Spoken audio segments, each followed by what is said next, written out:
Hello, welcome, sir. Welcome to our this episode of the podcast, and this is thematically we call it Beyond GDP series. We are extremely honored to have you here, sir. How are you, sir? My pleasure, Sabyasachi. Very happy to be with you today. Thank you so much, sir. We also welcome to our discerning viewers who have continuously been supporting us in encouraging by giving the feedback and viewing our events so far in large numbers. So that's something also to recognize the high profile nature of our guests that we have been successful to bring them so far to our conversation. And as we said, it's a very, very freewheeling conversation for the people who are primarily interested in the India story. We'll generally lay a broad framework to facilitate a conversation, but the essential character of the conversation has always been not empowering, but it's sort of our authorizing. It is more to let the speaker take over, and in a way, it is a monologue.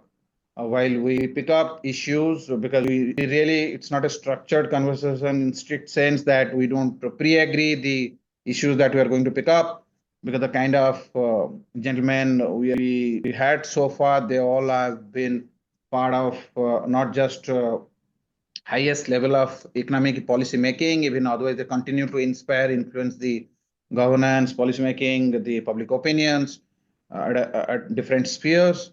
And there are several groups, the people who really matter in rolling out those policies or any adjustment required, they all try and draw inspiration from. So nothing can match the experience of hearing from people of your stature. Uh, Very quickly, before I go to introduce a speaker for this evening, I would make a request to our viewers, if you can, out of good gesture, you subscribe to the channel that we are hosting this event on. That's it's a non-commercial initiative with a singular agenda of inviting impactful people who have uh, not just their wise in terms of their academic or professional accomplishment, but even otherwise, the kind of contribution uh, they have brought into the evolution to the Indian economic trajectory. That is something very important for us, at least as a mark of respect. It is good to subscribe to this channel so that we keep hearing these people again and again on different topics. So therefore, the request is just if you could kindly not just view, like, or whatever. That is something which I do not make a request, but at least if you can subscribe, then it will be nice. So with this, we embark on the introduction phase. That's more of a formality because the gentleman today we have is Mr. Subhash Garg. He has been the former finance secretary of Government of India. He's an IAS officer from the Rajasthan cadre of 1983 batch. He has held several positions, so that is something practically impossible for any person to call that out. But I don't think he's a stranger to anyone who follows the policy making, not just economic policy making. He has been Economic Affairs Secretary, which is a very important department within Finance Ministry that is in North Block. So naturally, his role has required him to be part of several budget making, and union budget is we just finished the budget session, and we all understand in India the kind of excitement that people have for that particular event. And today we have someone who has been, I mean, who has had a front row seat in preparing this budget. So I'm sure during the course of our conversation, how much he would like to share his thoughts, experience that is relevant to our conversation today. Also been the executive director at the World Bank to represent India, Bangladesh, Sri Lanka, and Bhutan. That's again a very important position in the sense today India is competing itself with the economic powers at the global stage. So being part of such a multilateral financial institution, so a speaker would we would expect a speaker to give a flavor that how India is being perceived or positioned in influencing the global economic agenda.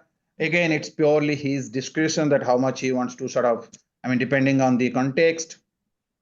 Known for his deep understanding of the macroeconomics, public finance, and capital markets, He continues to maintain his image as a vocal proponent of structural economic reforms and fiscal prudence. Because that is again something I think that continues to remain a headache. If I may use that expression, FRBM Act is something which we all more or less we have some understanding, but as an insider, one of those important people who have seen how right from the enactment of FRBM till the committee of the encasing committee report, which the 60% whatever thing, that is not what we want to bother ourselves about, but it's overall fiscal prudence where we are heading towards. Because one thing is to have a legislation, the other thing is what is the political and economic mood of the country.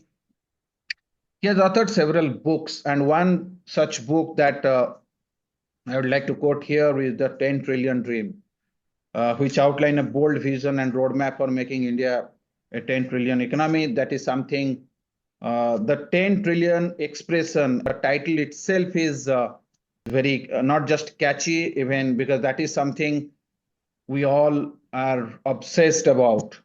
So therefore, it's very important, and it will bring a lot of meaning to our conversation today. And post retirement, it continues to contribute as a policy commentator, author, and thought leader. So recently, I had an opportunity to listen to you when you came to Mumbai as a keynote speaker in one of the event that was held in the auspice of Tata's Dun and Bradstreet, and I got an opportunity to meet you on the sidelines of the meeting, and it was very exciting. I think by the time we left the room, the enrichment level was far higher.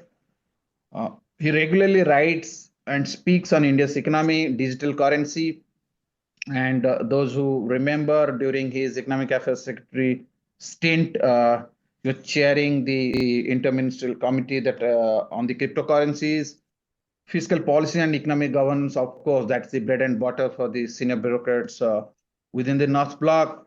And so therefore, he becomes a very important and interesting speaker for this evening, because he brings a rare insider and outsider perspective, because it has been a while now. He has taken his retirement from the active bureaucratic service, but he continues to contribute through slightly, it's not a 9 to 5 job anymore, but then whether he's completely away from the economic policy making or influencing, that is not the case. So with this introduction, now I take this opportunity to invite our learned speaker for his incisive thought to share with. Sir, with your permission, sir, we will get down to the core conversation the segment. Sabyasachi, thank you for your introduction. I'll just like to add, you had made a very elaborate introduction just to make things a little clear. Sure, sir. Or clearer. I left the service in October 2019, taking voluntary retirement from the government. That was not my normal day of superannuation, because I had certain sort of differences on the future economic trajectory of the country. But that's not important. What I wanted to just say at the beginning was that in the last 5.5 years, I've kept completely abreast of what is happening in the India's economic policy making, India's budgets, how do they go, and it is that which has made me write an annual book on the budgets. This is now third book has been published only recently in the month of March. That is 25-26 budget. So every year you have a budget book published by me. And in my judgment, this is the only and the most informative commentary and explanation of budgets. I intend to provide this, but more than serving in a way the nation with the availability of information analysis, a very frank analysis of the budgets, it helps me in keeping completely engaged with whatever is happening on the budgets case. So that adds to my knowledge base. And to be able to write such a book, you need to keep completely abreast and updated. So that's one. You refer to the $10 trillion dream book, which I published in 2022. Penguin published it, in fact. Mhm. And recently, last year, in October 2024, I came up with a book in that series. It is titled The $10 trillion Dream Dented. Mhm.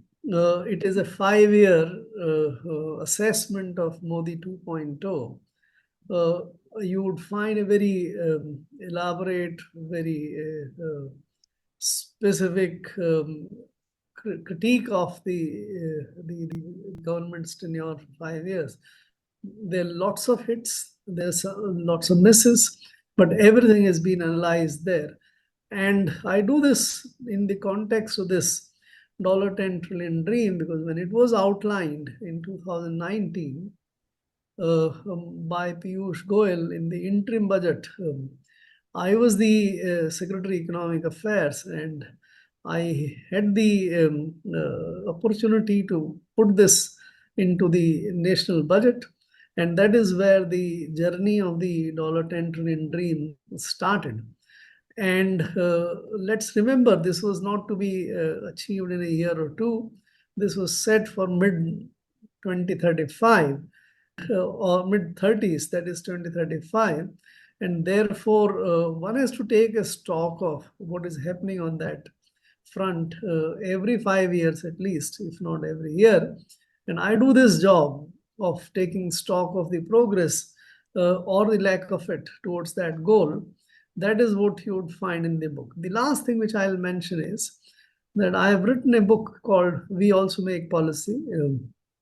That is a very frank and no holds barred account of the policy making in the finance ministry.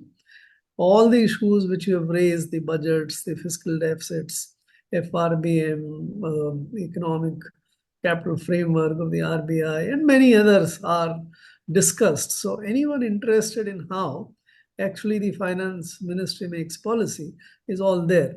That is what keeps me busy every day. It's not 10 to 5 job, it's actually much more. I remain as busy as I was in the ministry when I work.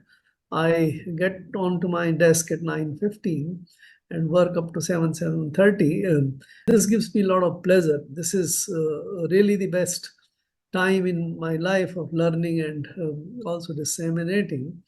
I do a piece every week, which is published in Deccan Herald and Quint. There are others also who publish sometimes, like Tribune, Express, and others. So this is so I draw not only on my experiences of working with the government or in the World Bank, though this is now 5.5 years old at least. But this is what I have gathered, what I have learned and earned in the last 5.5 years actually makes me to face your questions and to be with your audience with an absolutely updated sort of take on the economic policy making, budgets, and what is happening in the Indian economy. So thank you very much for inviting me. Let's get going. Sir, it's absolutely our pleasure to have you, sir. So such a comprehensive introduction. I mean, it has to necessarily transcend the four walls of formalities. I think this is what is more important. You might have talked about, refer to three of your books. I think each of those books, the way you uh, refer to them, the content that has been captured here, I think there must be many takers, and I'm sure I'm going to pick them up. And these are, and very inspiring to know that it is fully staying glued to reading and writing. And these are not imaginary or very philosophical thing that you're writing just out of the blue. These are field experience, your subject and, intelligence that you would have gathered, and then the contemporary evolutions, because financial products and services, the world is dynamic and things, new challenges, opportunities are coming through. I'm sure all these things would have been calibrated and documented. Thank you, sir. I knew two of your books, but this the third one seemed to be very interesting. Thank you so much, sir. Really pleasure. And the biggest takeaway, the nugget that you gave is very inspiring. That I mean, person of your stature, having such an illustrious career, we are not getting into that what would have been your experience in the context of your career. That is not what we are getting into, but you achieve something that in this country can't. So therefore, even after achieving that, you still stay committed to what you a young mind would have done. So that's something I think is pretty inspiring. So thank you so much.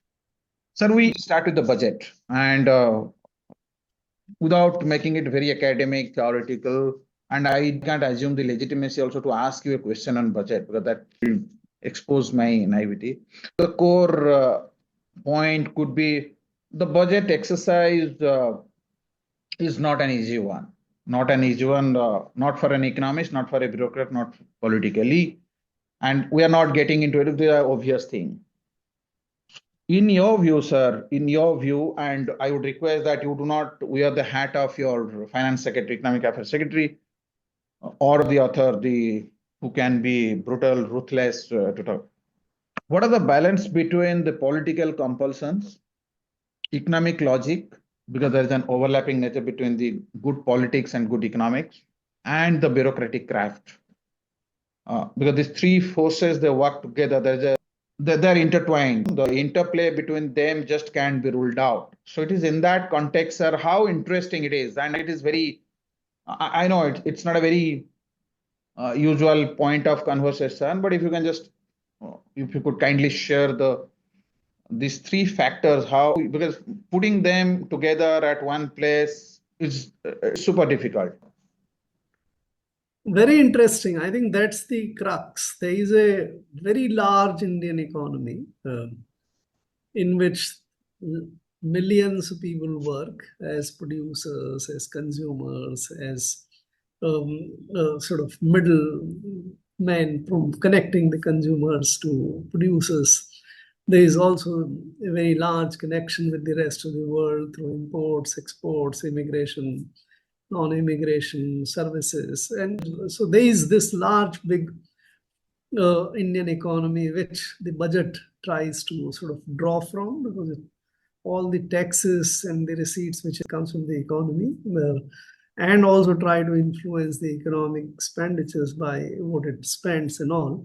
It also has linkages in the terms of what it borrows, what the government borrows. So what happens to the interest rates, what happens to the draft savings in the economy, how much government takes away, how much is left with the business to, and also to the households for their investments into house and many others, other kind of things. So this one big aspect of the Indian economy, I think it has to be understood by whoever is in charge of making budget fully. So that's very important. The second player which you suggested are the politicians. I think that's again very important. We talk about political economy. Budgets is nothing except the political economy of the country, so to say. And the decisions are taken not only formally by the politicians, prime ministers, the finance ministers, and cabinet and many other political people, but they bring to the office and to the task their own preferences, the way the economy should work, and how the private sector, how the public sector, how the labor, and so they bring on the table their enormous sort of preferences, biases, you may also call them, and their knowledge, their practical wisdom of how they have seen things working, what's wrong with the economy, what need to be done, etc. So they bring a lot of sort of heady and strong sort of opinions and preferences for the budget making. So that that is very important part of the budget making process. And the third one, which you rightly identified, the budget is a technical document. Budget is a bureaucratic exercise. The budget is not a small policy document alone. the country runs hundreds of programs, the expenditures keep on taking place on them.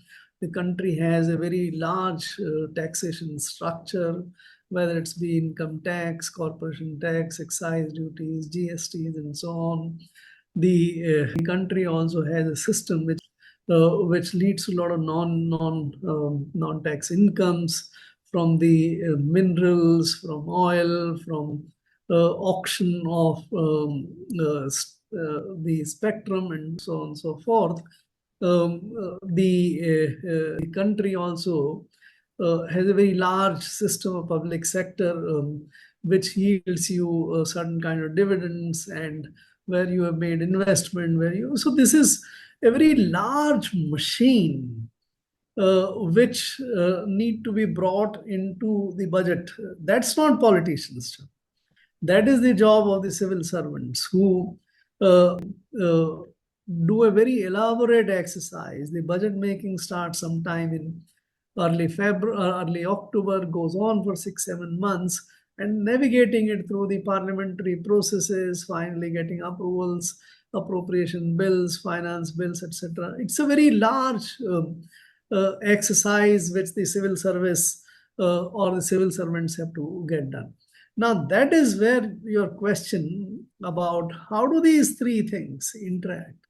I think economy is in a way interact through a lot of stakeholders. So you find the businesses, you find the industrialists, you find the labor, you find the civil society placing numerous demands, suggestions. How should you deal with it? That all comes. But the decision making is essentially done by the two of the actors which you mentioned, the political class and the civil servants. And that's a massive exercise of, I wouldn't say it's slugfest, because this is a common objective is there to deliver. There is a timetable, you have to go by that, you have to do. There is a format, there is a system, you have to deliver it on date. And therefore, both have a responsibility to deliver it. Right.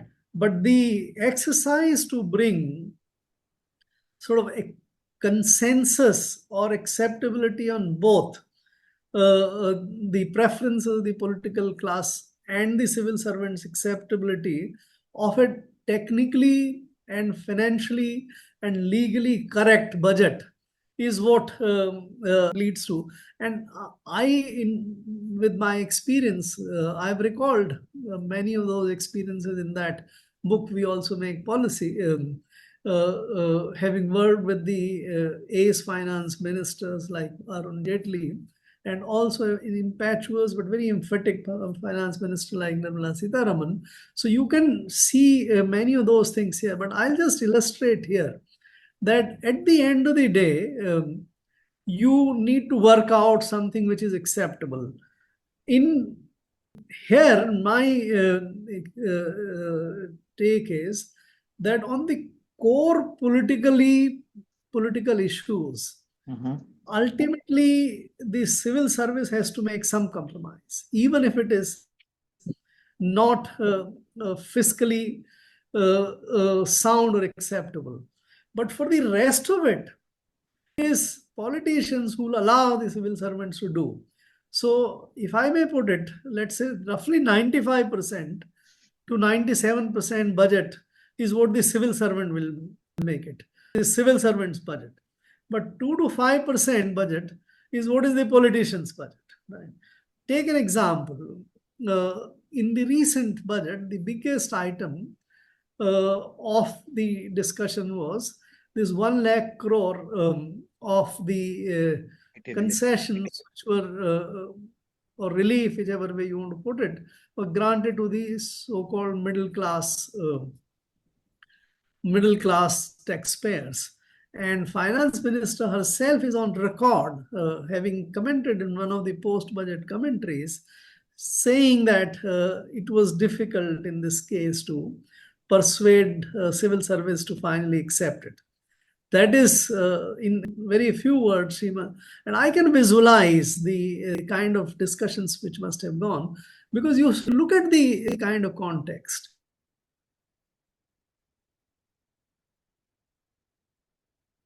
effectively had only about less than 3 crore taxpayers who pay income tax effectively, because earlier regime that up to 7 lakh the income was exempt from any taxation had roughly 70%, about 10 crore total tax filers not paying any income tax. Now 3 crores remained as taxpayers.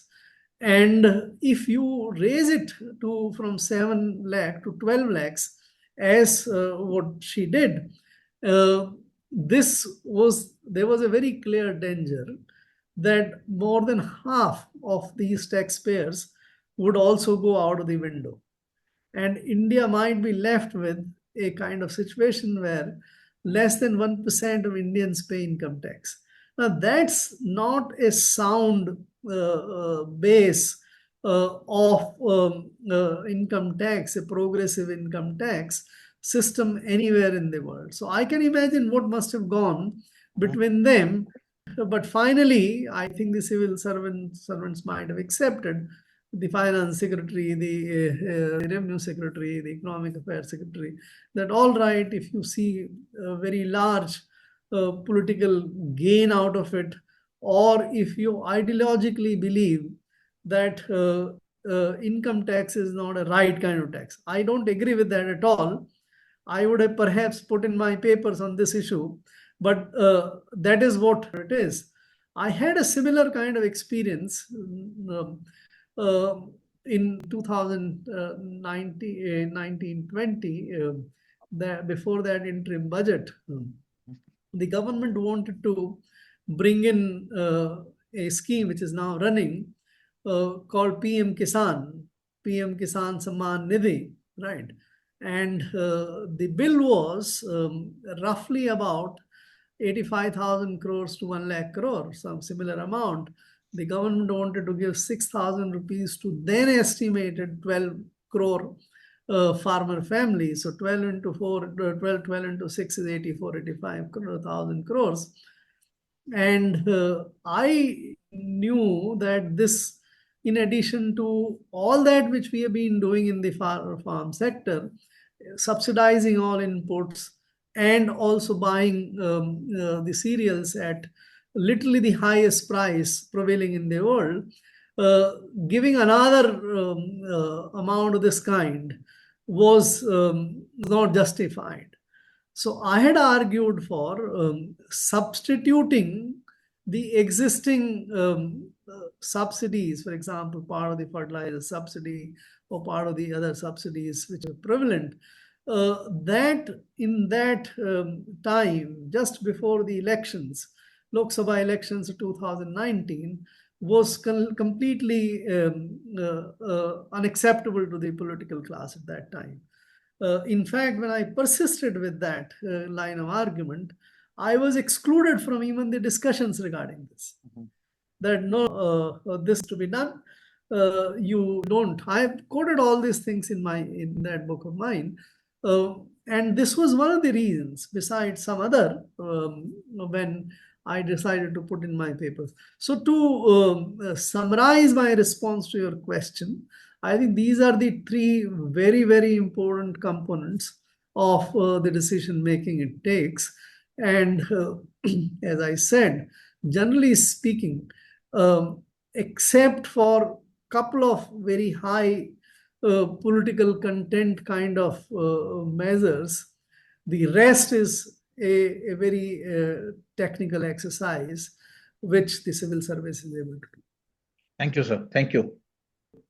Quite insightful as always. And by just sharing that ratio, I think that will go and register in the minds of our viewers that most of the bulk of it is done by the bureaucratic formation. I think that is what pretty much the resident understanding. And obviously, because it's a political economy, like the way you said, the primacy of the people's representative over anyone else, so that they will come back. And just a very quick response. The biggest cheer point part of this budget announcement, which I think the middle class outrage that had to be dealt with politically, otherwise that was becoming a little difficult.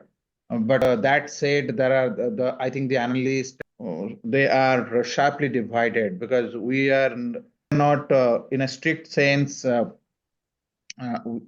we can't afford to sacrifice revenue even by an inch. But at the same time, because our tax to debt to GDP, tax to GDP, these ratios are not that. I mean, today there is a lot of scope to improve, and as a country, as an economy, we are while we stay committed, but for some reason or other, there have been red flags on those points. So therefore, sacrificing revenue was never an easy option, or it will never be a prudent recommendation. But I think at the same time, the government was tasked with uh, dealing with a problem which they feel they alone are accountable and not other stakeholders. But that's a debate that continues. Yeah, that debate is important. I don't think anybody need to shy away from that debate, right? And this was also true that the income tax rates were quite harsh, especially for the old under the old scheme. If your highest rate kicks in at 30 lakhs, or 30% at 10 lakhs, it's very high, very harsh. So, but the solution was suboptimal. I think if the government would have stopped with restructuring of rates, that is 4 lakh exempt, and then add 5% or 10% for everything, taking 30% rate to 24 lakhs, and would have applied it to everyone, that would have been a much fairer solution in my judgment, which would have guarded the revenue interest as well as have provided the legitimate relief to the people and kept the tax base to around 3 lakh, 3 crore people. No, absolutely. I think the bigger concern that you are raising, if I understand correct, is a lot of people who are falling outside the net, and which is exactly an antithesis to what we have been working towards, how to expand the tax net, the tax base, as we move towards a formal economy. So we get into the next point that we wanted to discuss with you, sir, and this has more to do with your World Bank role. India at the global table that we sort of referred to in our initial, I mean, the kickoff portion. You have been the executive director at the World Bank. Of course, many years have gone by since then, and just to make it a bit practical, because not that even the people who like us, who even access to newspapers, we can also form an opinion, but that's not what the idea is. So someone who has represented not just India, even the few of the neighboring countries at the World Bank, the largest multilateral international finance institution that works on long-term projects world over. How India is being perceived in driving the global economic agenda. It's not just, see, our economic commitment is ours, that nobody will do it for us. But if India has emerged, is acknowledged as a global South leader, as an emerging economic superpower, so it also has to be seen in a particular way in the real global table, and which you have been part of. So if you can share your experience that how this thing has been moving. Obviously, much of the thing that you would have seen yourself there, I don't think you would be interested in sharing those things. But because this is a journey, this is a process, it's a continuous uh, phenomenon. So if you can just take us through that, what has been the global positioning of India in the context of its economic trajectory that it is poised at? So, Sabyasachi, I had the fortune of not only being in the World Bank as an executive director for about 3 years, looking at the World Bank, the IBRD, IDA, also the IFC, MEGA, and other institutions which are very important, or at least have been very important in the development space of the world. I later on, as Secretary Economic Affairs, was on the board of these institutions and many other, including the IMF and India, Asian Infrastructure Investment Bank, New Development Bank, and things like that. So, which provided me a very close quarter view about how the developmental system of the world works. I also had the opportunity of, when I was Joint Secretary Agriculture, and handling trade, how the trading system of the world works. We were negotiating the agriculture agreement amendment on those times. That still is not done, but that's, and the major issues connected with our food grain security, etc., are part of that. In economic affairs, one of the things which we were very much responsible for is the global investment flows, FDI, FPI, SEBI, RBI, were all part of the finance ministry structure. I was on the SEBI board, I was on the RBI board and all. So I do have a, a good view of how the world financial system, the developmental system, and the monetary system and the trading system works. But that I don't think is important for answering your question. What is more important is that what is the play of all these things today, and where does India figure in that? Let me start with the development space, where the World Bank experience was most relevant. I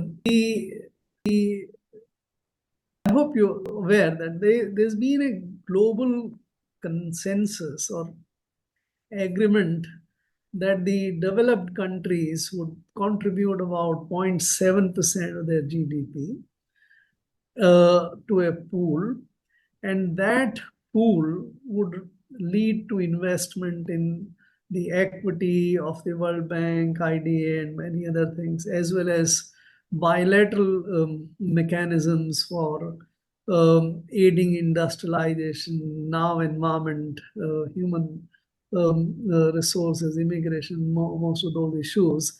So that is the foundation of the developmental system in the world. Right? The IDA, International Development Agency, for that matter, in 60s was created largely to help India invest in development. At one point of time, we used to have more than 1/3 of the IDA resources allocated for India in the world. So that was the situation. Now you see what is happening today. You have seen that America is dismantling the developmental aid completely. You hear the US aid being shut up. You hear the education departments. You hear the health being shut out. You see Americans stopping contribution to WHO. You see Americans getting out of the Paris Agreement, international green initiatives. So today, if I may say so, the entire developmental role or the agenda or the agreement or the consensus of the world is being rewritten. Right? We in India have been for most part of this journey in the last 75 years post World War II, been on the recipient side. By the time we came into the first decade of 21st century, we started getting out and helping some other countries which were less fortunate than us in a way. And by now, we have more or less, so we have gotten out the IDA. We are no longer receiving any of this. Our investment by World Bank and others have also been sort of relatively reduced. Today's India's budgets hardly have 1% or even less than that of the finances coming from them. And we have our own budget. We are providing assistance to our neighbor and others. So, but the big change today is that we must be conscious of this being rewritten. If I see it, the way I see it, the international developmental architecture of yesteryears will stop completely in next 5 to 10 years. The developed countries, the industrialized countries will stop providing anything America has begun, others will also do. They have been also reducing. They'll keep on doing some bilateral, some environmental things, but it will be a very small structure. Now in India, if you talk about the leadership of global South, what is global South? Global South is only those development assistance receiving countries, right? That is the global South. Who will lead the global South? The global South would be led only by those who can provide resources to the global South, right?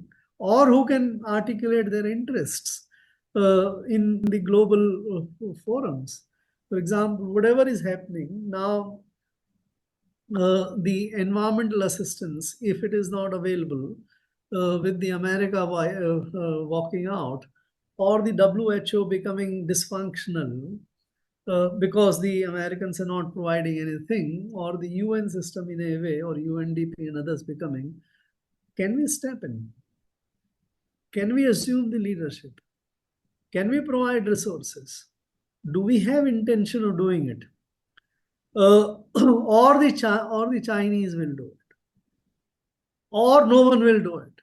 I think depending upon that, the global South agenda will get decide. I don't see at this moment India except talking about. Look at what is happening today. Trump's tariff in connection with that. He has imposed tariffs which have been paused for some time now, except 10%, on all developing countries, by the way. Bangladesh, for example, has been the beneficiary of preferential tariffs, virtually zero tariff at which the textiles used to go. Africa has been recipient of this that so-called AGO Act, Aid Africa Act or something. Now they are being treated as equals to other OECD countries and other industrialized countries. How would you deal with it? Are you prepared to plead for Bangladesh? Are you prepared to take up the slack in Africa that what you are not able to export to America, can we take something of that? I don't see this happening in the case of India at all. China may or may not do it, we don't know at this stage, but India is certainly not. That is why after this Trump tariff unleashed the insane tariff, as I call them, you don't hear India talking much about global South. It's trying to find a deal for itself. It's not talking of the global South anymore. In G20, which was held here in 2022, that was the high point where India talked a lot about global South. But have you heard about this in last 30, 40 days or in last 2, 3, 4 months? So whether you take investment, trade, or whether you take development, whether you take even the investment issues now, as the world redevelops, the new economic order takes place where the industrialized nations feel that they are victims rather than they being having taken advantage of the global system. They don't see any longer those interests in that way. So my sense is that it's at a very tough, very difficult point, and India is not ready to take the global leadership of global South.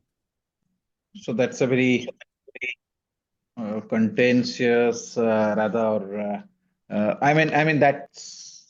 I won't say that's your view. That's one of the views, and and you have made it really clear to the viewers and including myself that what's your view, and it is not that it is filled with any bias or a particular viewpoints, but the way you contextualize that what has been our contour on this aspect and where do we stand today and how we want to deal with it in the future. Uh, Fair points. It's an intense topic, and good to have your thoughts. And you are not the only one who would, of your league who sort of holds such views.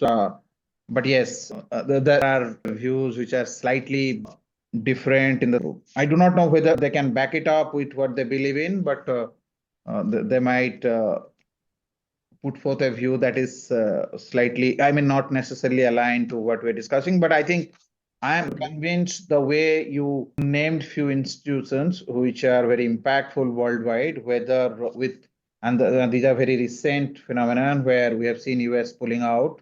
So whether we as a country, we have the appetite or we are in a mindset to sort of not replace US, at least we are filling those gaps, but not much hear about it. At least that part of it makes a lot of sense.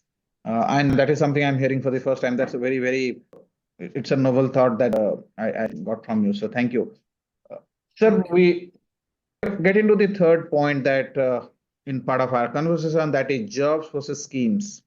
In this context, we refer to one of your recent article where you said employment is rising, but the government schemes are failing.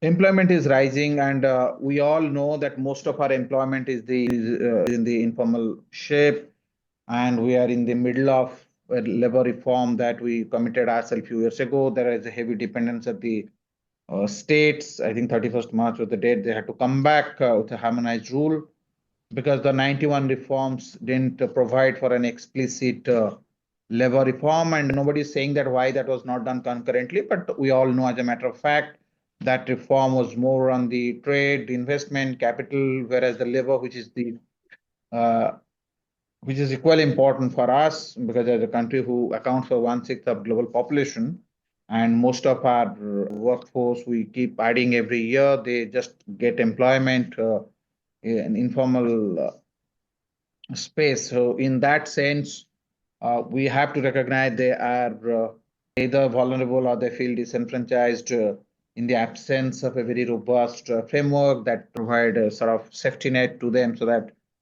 they don't feel helpless. Uh, Sir, you refer to Manrega because that is something which is a very impactful schemes that government after government they have been relying on to particularly to drive rural employment. So again, just to come back, jobs are rising and schemes are failing. So when you say this, so what are the policy intervention that you look at? Nobody saying that this statement is devoid of merit. What are the policy intervention that you feel, sir, so that will help change your position, your view on it?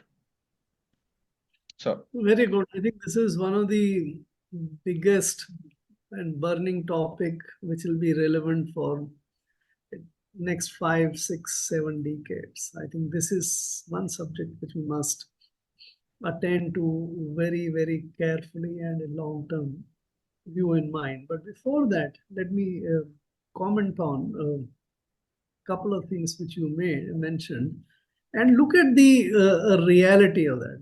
Let me first begin with this labor laws. These labor laws, as you would recall, all the 4 codes were passed in 2019 and 20. Before 31st March 2020, if I would remember, all of them had become the law of the land, right?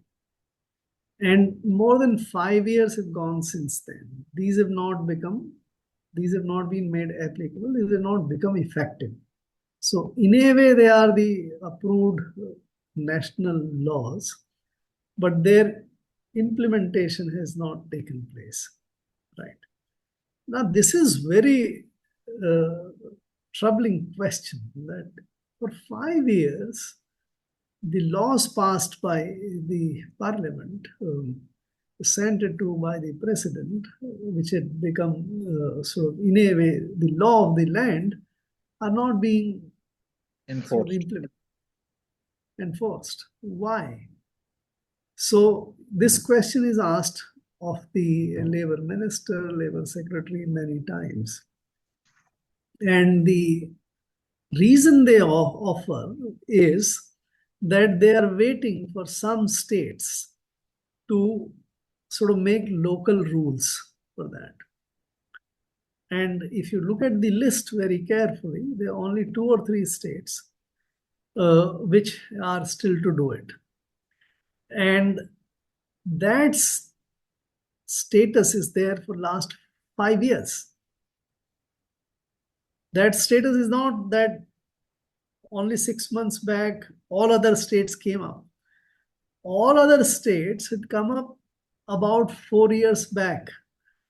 This 1 or 2 states have not come back even now. Would you, and remember one more thing, it's not statutorily necessary, it's not legally necessary for every state to make laws or rules before these are enforced. This is a big country. Very few times the laws have got enforced all over in the same way, right? And there have been also local amendments to recognize the distinct. So what I'm saying is that for last 5 years, the central government has been legally empowered to enforce them. 1 or 2 states not doing it, not doing, no problems.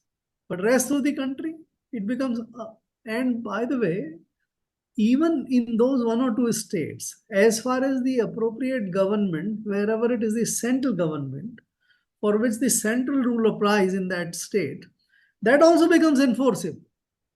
It's only for those employees for whom the appropriate government is the local state government. For them, it doesn't become available.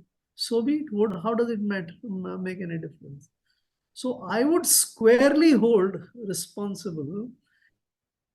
That is where the rub lies, that even in next few years, will it be enforced? My sense is that there is very little likelihood of these laws being enforced until the current dispensation is in power, which means that these laws are brought in, passed by the parliament, rushed through that, and not to be enforced. We can go into the reasons, but I'll not go it right now.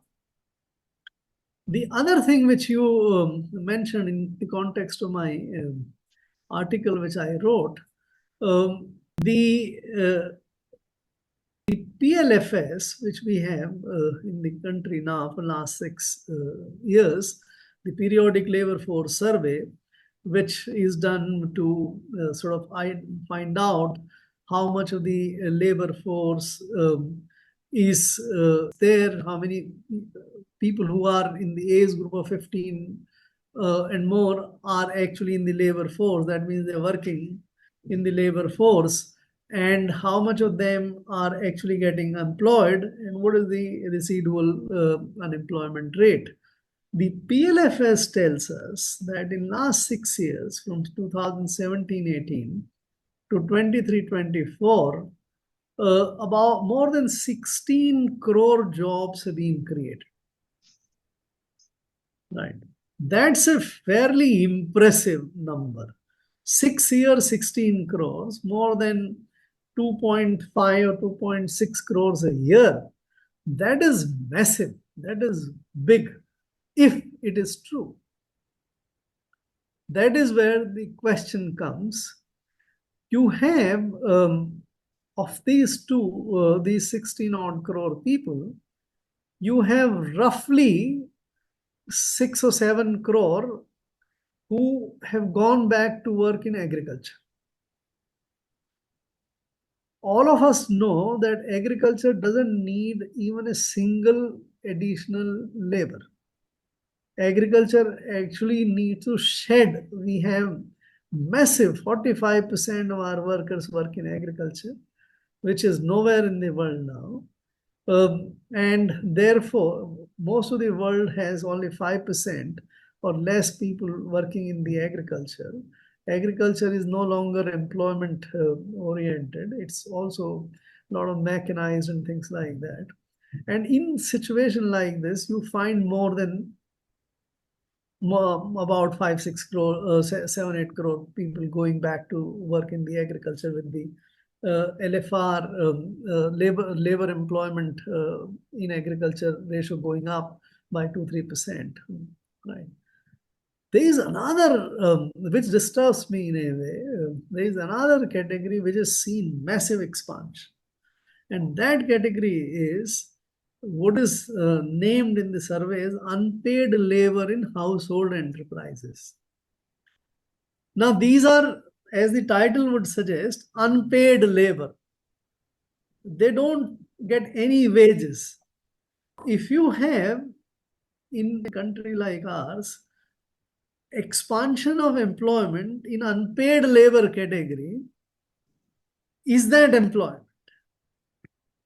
That is the question we should ask. So my calculation suggested, which I have put out in the public domain more than once, is 88% of these 16 crore jobs are disguised employment or no employment.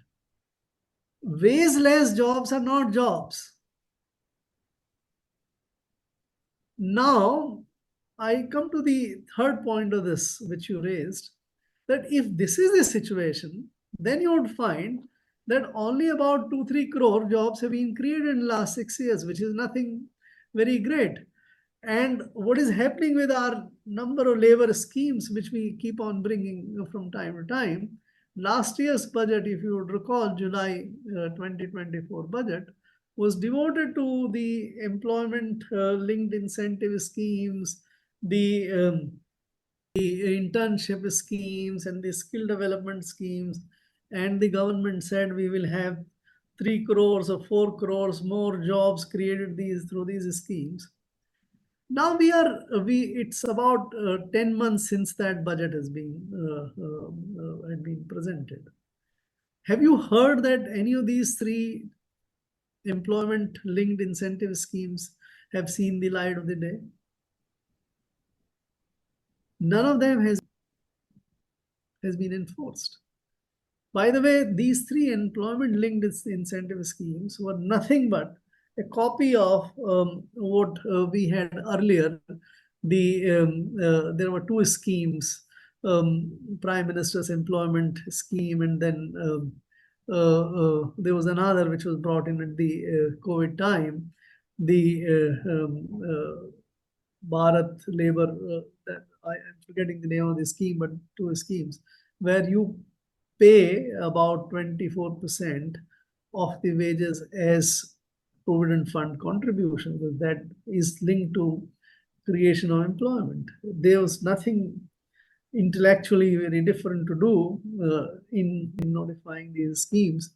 But as the government realizes that the other two schemes, and there are now some cases where people have been found to have actually taken advantage and made fake employment, collected those 24 and things like that. This is murky in that sense. But the fact is that in that form or in different form or as announced in the parliament budget speech, those schemes have not been enforced. And the internship scheme you have heard. What happened? We wanted to do 1 crore, but then we said we will do only pilot about 1 lakh. Of that, only about 29,000 got it, less than 10,000 or 12,000 joined. So even for that internship scheme, that is the kind of take.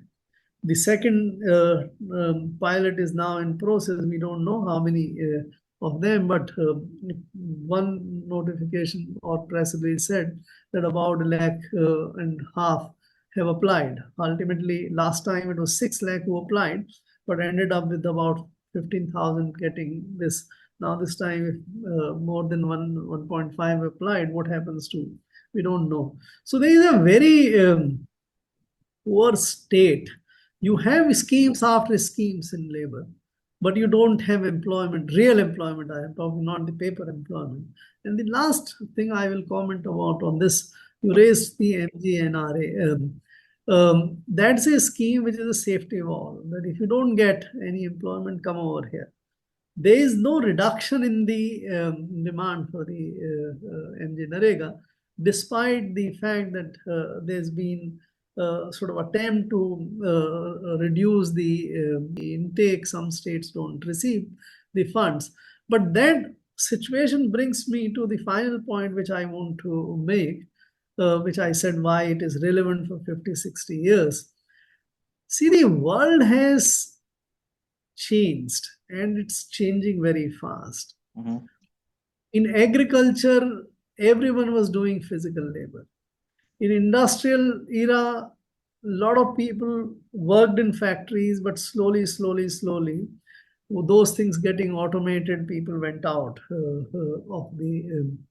I saw a recent graph that even in America, the percentage of labor force in industry has come down from 30 odd percent to now less than 10%. The industry is going down the agriculture way.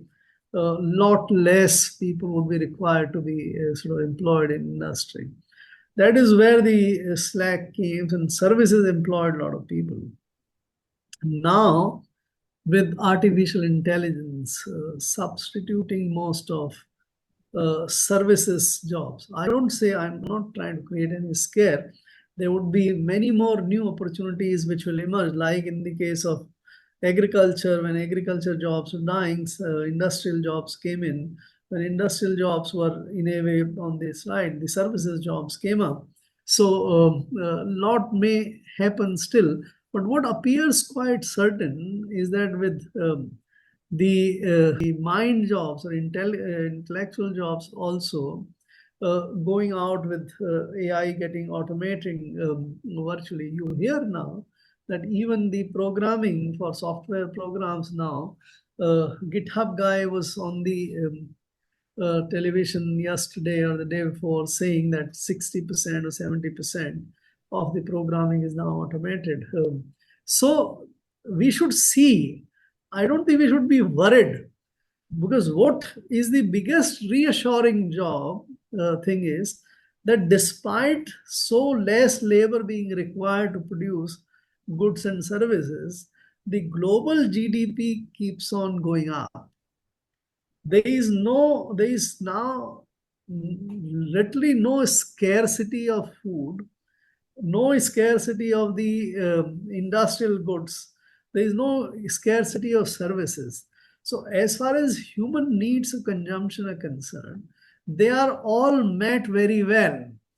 What is changing is that you require very few people, relatively much smaller number of people to work. Mm-hmm. But in our mindsets, we have got conditioned to believe that you have to work to earn, and to why to earn? Because you need to buy goods and services to make consumption, right? So this connection between jobs, incomes, and consumption will be very much changed in times to come.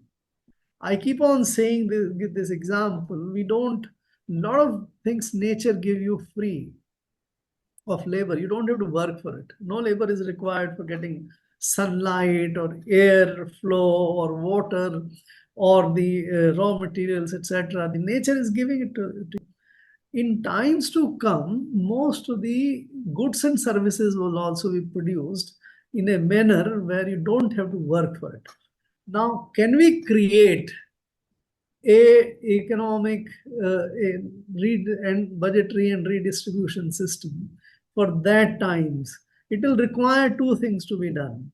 Number one, you would need to tax those who are sort of producing those goods and services and having all of the profits there and redistribute it to the people through MG Narega kind of schemes or through universal basic scheme, income scheme, and things like that, or which might be a complete unexpected kind of development, which the communism tried to do 100 years back, is to nationalize the production all over so that the production belongs to the nation. Everybody gets. I'm not recommending that. So very quick reflection. I think you have again been very candid in your response on that stuff. But I hope on a lighter side that you don't hold that AI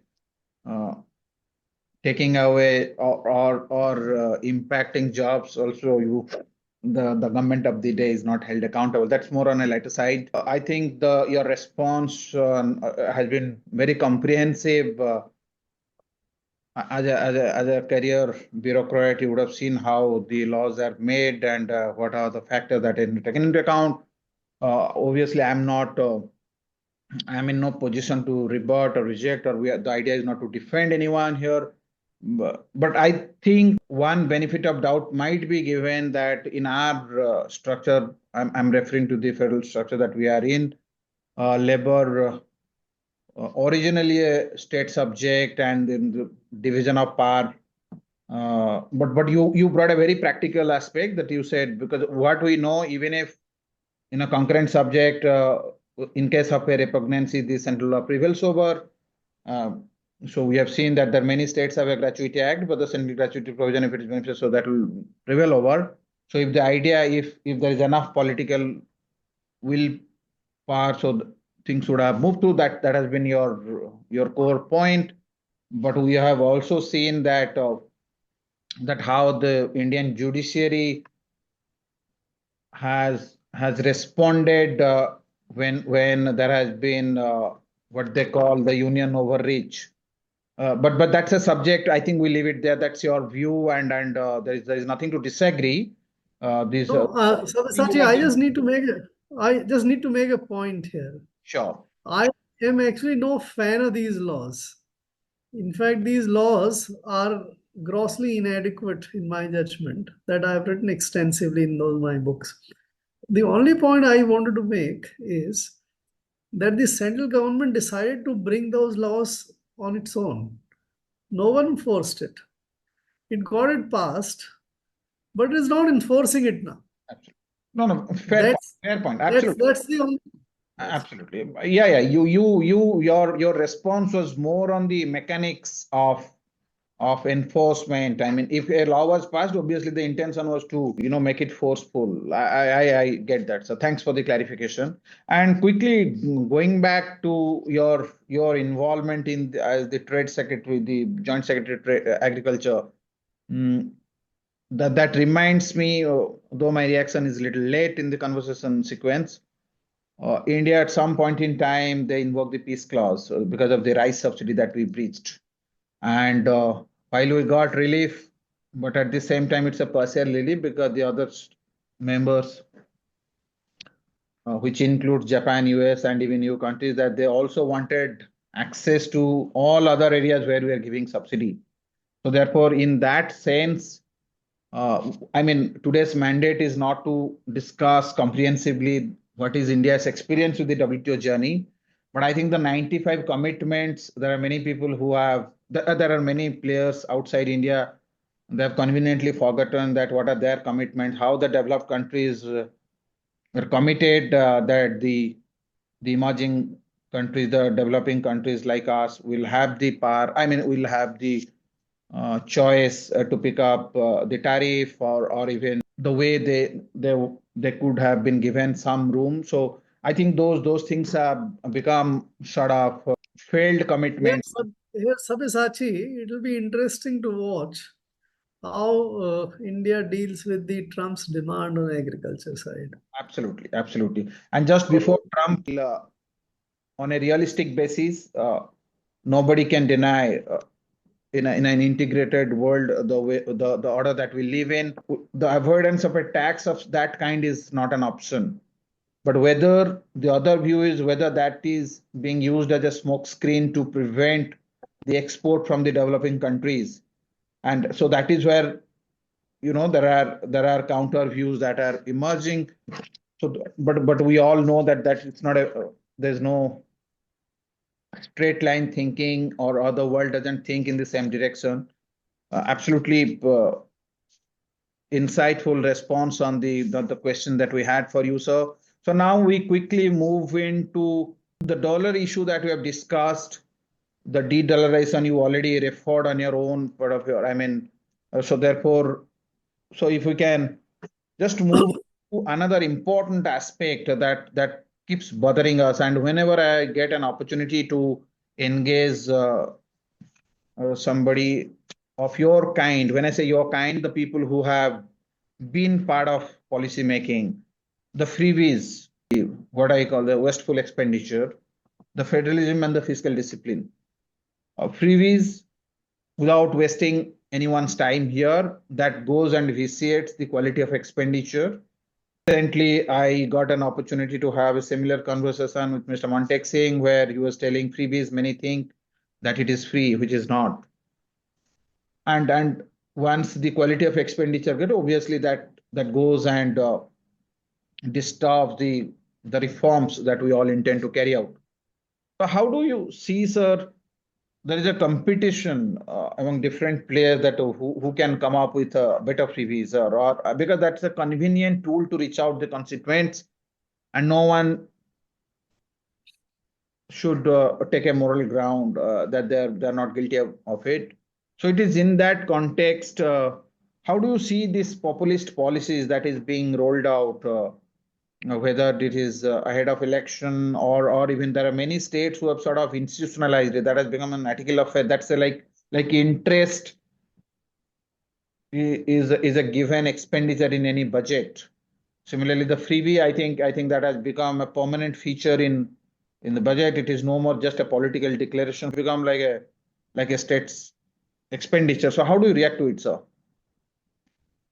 See, Sabyasachi, the government expenditures for actually having a good take on this debate, which you highlighted, freebies at the center of it. And I do a very meticulous exercise about it. If you care to have my budget book, I classify all the central government expenditures into four buckets. One first bucket is the expenditure on which the central government has no discretion or control. These are the expenditures which you just mentioned: interest, pensions, some of the mandatory transfers to states, etc. This is most of them are charged expenditure. The government has no discretion; it has to be paid. And if you take 23-24 budget into context of about 45 lakh crores, roughly about, I think, 16 or 17 lakh crores amounted to this kind of expenditure. You don't have to make budget for this. The budget is actually that 45 minus 60, right? So let's say roughly 27 lakh crores in 23-24 was the budget, so to say, where the government had. Now this goes towards three broad kind of expenditures. One, which we know as public goods and services, for which the governments actually exist to provide defense, internal security, policing, district administration, justice, law, etc. Governance, pure Which governance. are, you may call it governance, but these are in economic parlance called public goods and services, which only the government can provide and not Sovereign the private, functions. Yeah.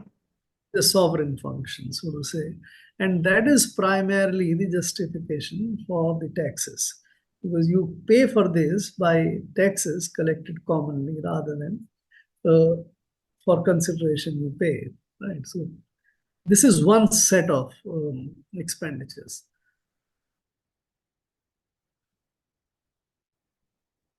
falls into two categories. One is the social welfare, redistribution, freebies kind of thing, which are supposed to serve the poor, vulnerable, less fortunate people of that. And the last one, which is economic growth, which you may call productive expenditure, so to say, the capital expenditure, PLIs, labor-oriented schemes. So that is the infrastructure expenditure and things like that. So these are the three ones where the budget discretion is there. The government makes its budget. Mm-hmm. In the tug of war between the three,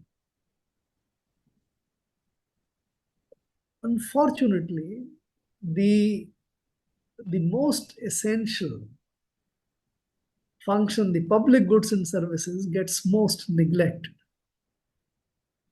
Barring defense, paramilitary forces, internal security, etc., very little expenditure is carried out by the government. The budget is provided for what is the sovereign public goods of the day. Look at how much do we spend on pollution control, how much we spend on the climate change and things like that. That is where you would find, because the public goods in a way has no constituency. And that is why only about 7-8 lakh crores out of that 27 crore, bulk of that 70-75% goes into defense and internal security. The rest, everything is neglected in it. Now, the redistribution or freebies or social welfare expenditure has a big constituency, because this is what goes to the large number of people who are also the voters. In a democracy, they are the voters. So whether you bring Ladli Behan scheme or you bring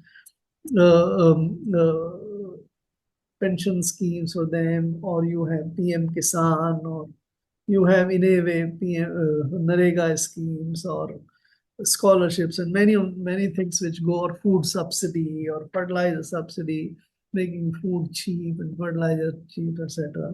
All of them are, I would put in as the redistribution social welfare expenditure.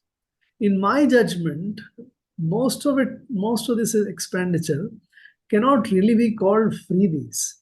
This is the state's duty. It's the state's duty to take care.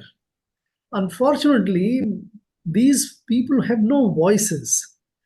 Whereas the last category of the expenditure, economic growth expenditure, capital expenditure, infrastructure expenditure, has large vocal constituencies of the industries, of the industry association, businessmen and all, who can lobby, who can go to courts, who can do everything. You can get a PLI for them. You can get a lot of capex expenditure schemes for that.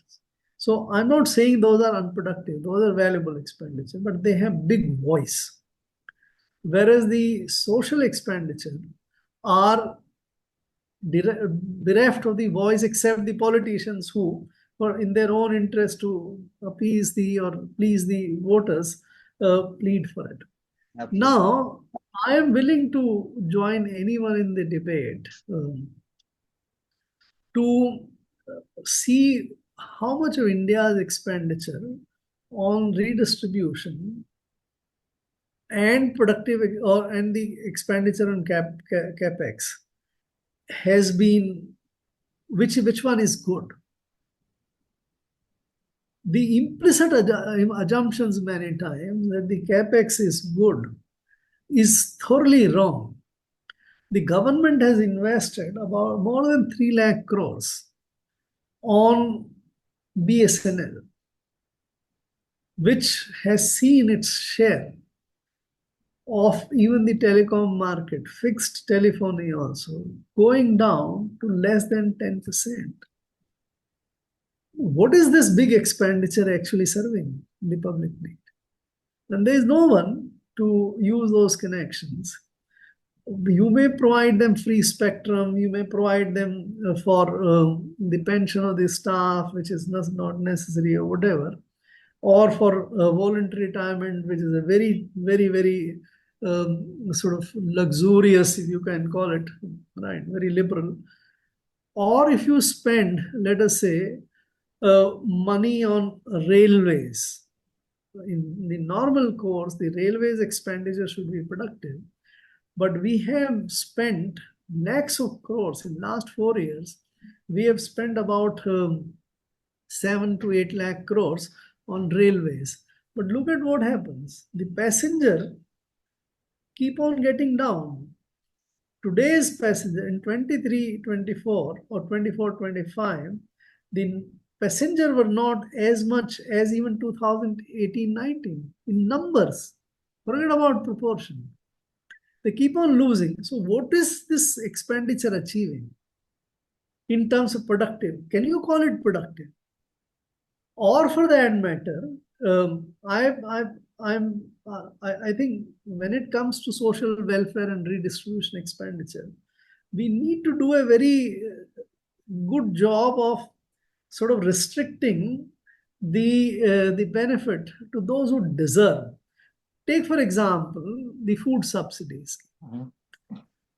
Why should 80 crores of Indians have food subsidy when we have no cereal poverty now, so to say? Or if you take poor, which are about 10% of the country, at best, having been lifted all up. So 14 to 15 crore is all that number which requires some food support or maybe better nutrition support. We still have a very large nutritionless population. If you take that, it will be, let us say, 25%. So even 25% of 140 crores is 35 crores. If we have a food or nutrition support program for 35 crore people, that would be a well-directed subsidy.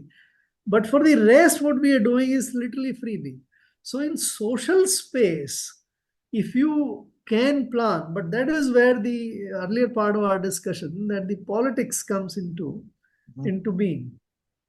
Let's look at another one, the cash transfer schemes today. Everywhere these are rising now. Are cash transfer schemes better schemes than the goods transfer or the in-kind transfers? Is it better to give wheat or rice or to give cash to the female to sort of buy whatever is a better food and nutrition for them? Why should the state substitute and provide something? You end up getting rice eaters getting wheat, wheat eaters getting rice, and no one getting the larger nutrition supplement. Fair point. So I'm not against the so-called cash distribution schemes of that. And by the way, please keep one thing in mind. Most of these schemes which come up from the state has a hard budget constraints. They can't go beyond what is their means. And that is what is reflected in the data. In no years in last 15 years, except one, that 2021, the state's total fiscal deficit, or states in aggregate, the fiscal deficit has exceeded 3% of GDP. Whereas center's deficit has gone to 9% at one time and 6% for the last 4 years. On an average. So don't worry about the so-called freebie schemes. The social redistribution is a very, very legitimate function. If you can make these schemes better targeted, serving the needs of the real poor people, that would be great. But, and also don't assume that these so-called productive schemes, the capital expenditures of the world, are all very great. That's not the fact either.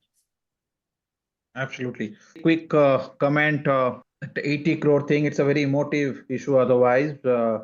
I think we are still a country with a lot of poor people, while the data otherwise suggests that there are millions of people have been lifted out of poverty. And that's a matter of fact. It's not that we're we're discounting that assertion. But the fact remains the Food Security Act, one of the most profound piece of legislation in the our welfare program. Uh, I think the data, if I remember correct, some 67% people still are covered under the PDS, that is the public distribution system. So therefore, The rural areas. Yeah. rural. In Okay. rural areas is more, urban areas less, effectively 67%.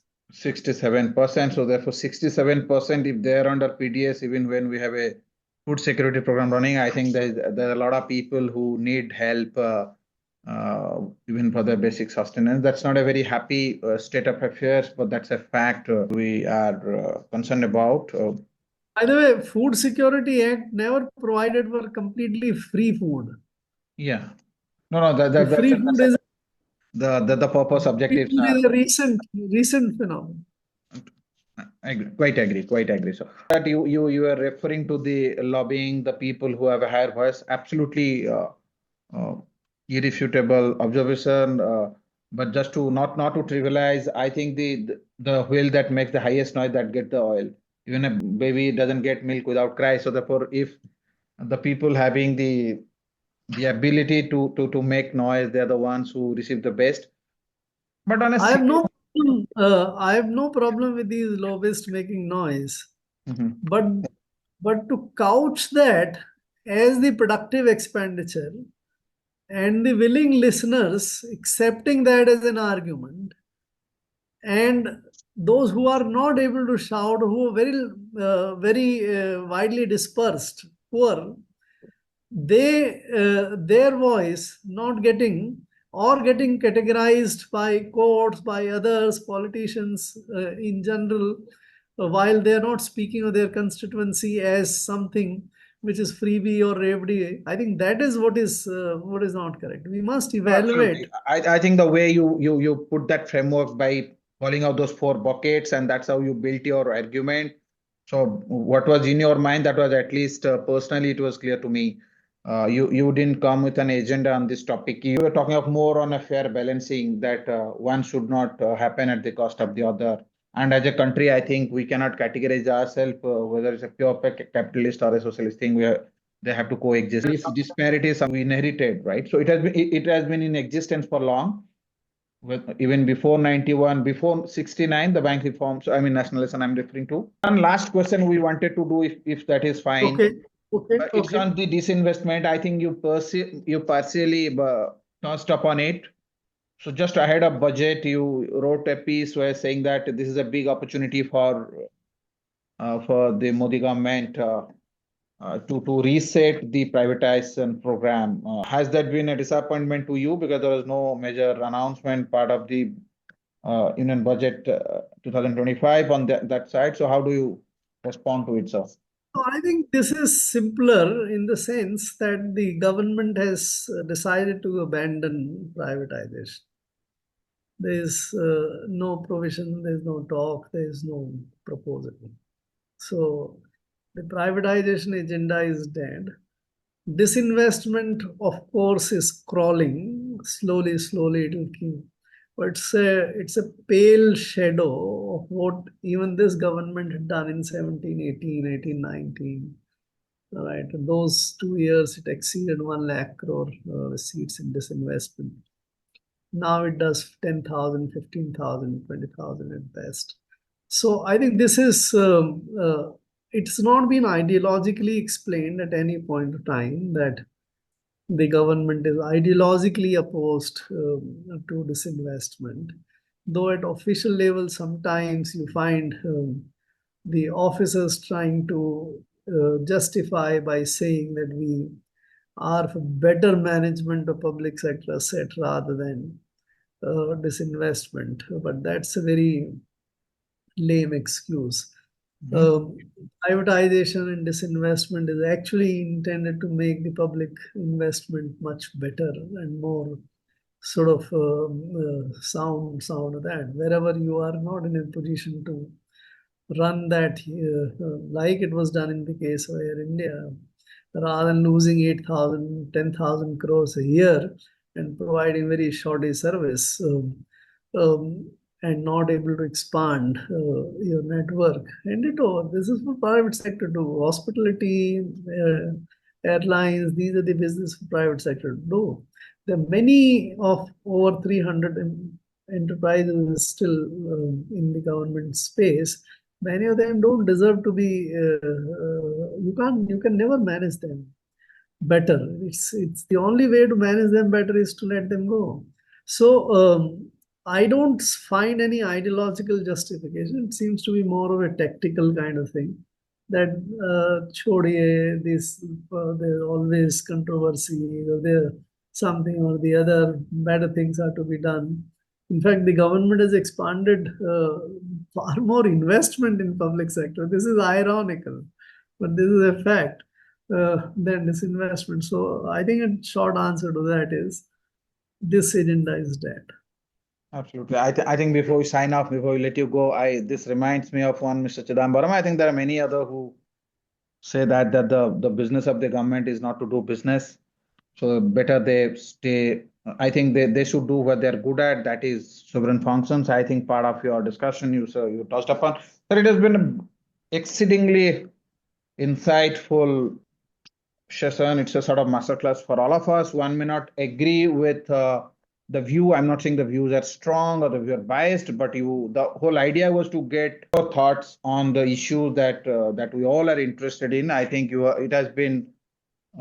I must thank you at least as the host of this event that you have not minced your words. You spoke your mind while maintaining the dignity of the offices, the role, responsibility that you have held, because you are not an ordinary member of the society. You have held very important position that has worked at a very defining roles and responsibilities. I think you have lived up to that, even while you might have a particular set of views and things, and you are not just one who will have that view. And there's nothing that you have told which was in the nature of sensationalizing or giving a contentious character to anything that we picked up. With this, sir, we are sort of closing this conversation, and thank you for taking us behind scenes of India's economic policy making. That budgeting, probably next time when we meet, we will ask you that what is that halwa that is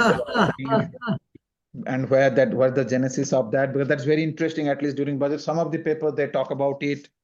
I have seen those big kadhais, the image of that, but I never got somebody to check what exactly that means.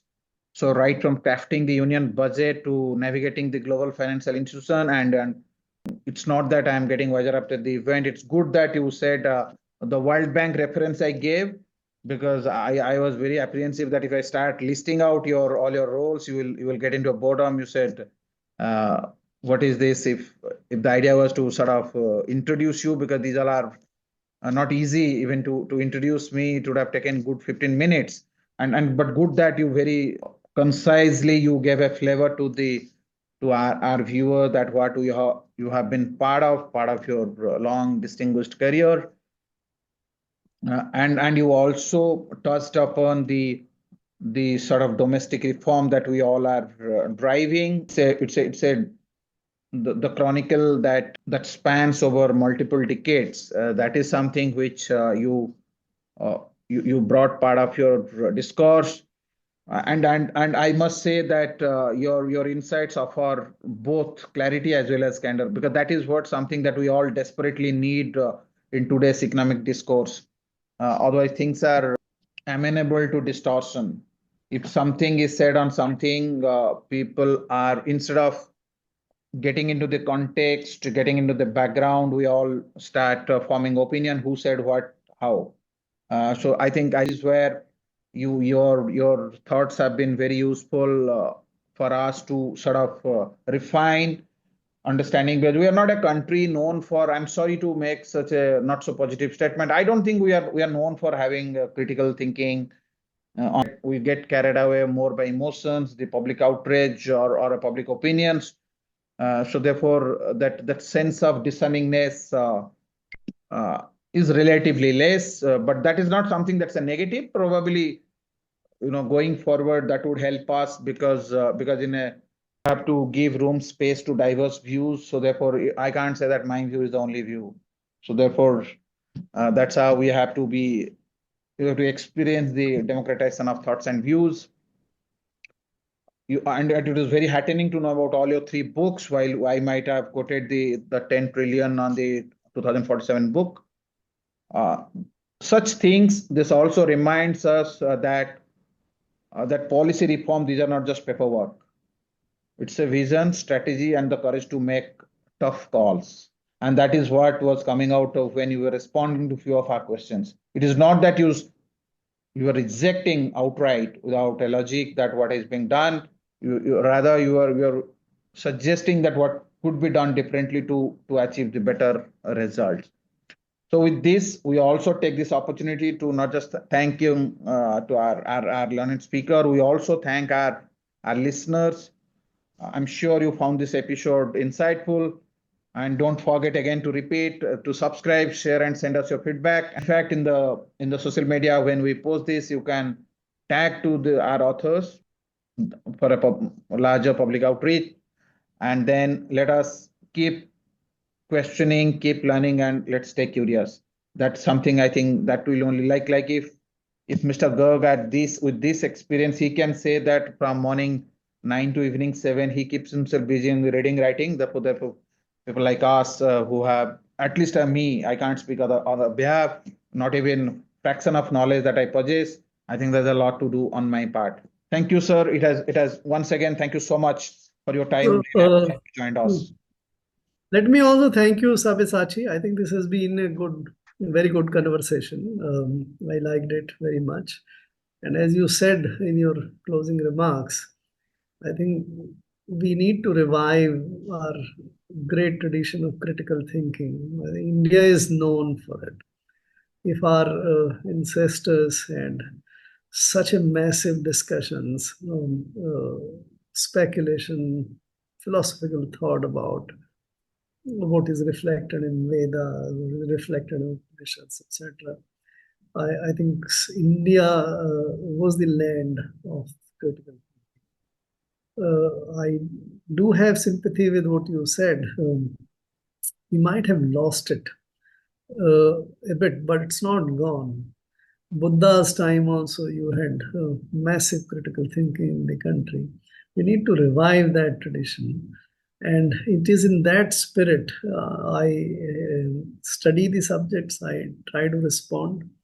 I don't think I would have given to you anything which you would find opinionated, so to say, that's an opinion. I would always try to provide the reasons why something is being said, and the listener is invited to sort of disagree with that and express that viewpoint, which leads to that critical knowledge being refined, getting better. So I am happy, and I would be happy again in case you ever think on having dedicated discussion about the India's budgets, on India's economy, and the policy making in the country. So best wishes to you. Thank you very Thank you, much. sir. Absolutely, absolutely.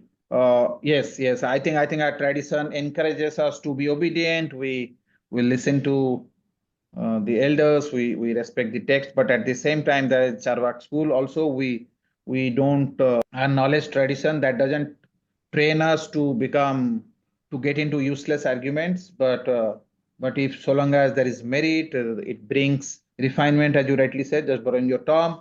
I think these all are legitimate thing that you can have a view, but but at the same time, you don't necessarily be a contrarian just because I have to prove my point, not necessary to reject somebody else's point. So, I mean, both the points can coexist and there can always be a middle ground. And that's how I think different views, multiple views, they exist. And at the end, we get what is best for us. Thank you so much, sir. Thank you. Thank you very much. All the best. Thank Bye. you, sir.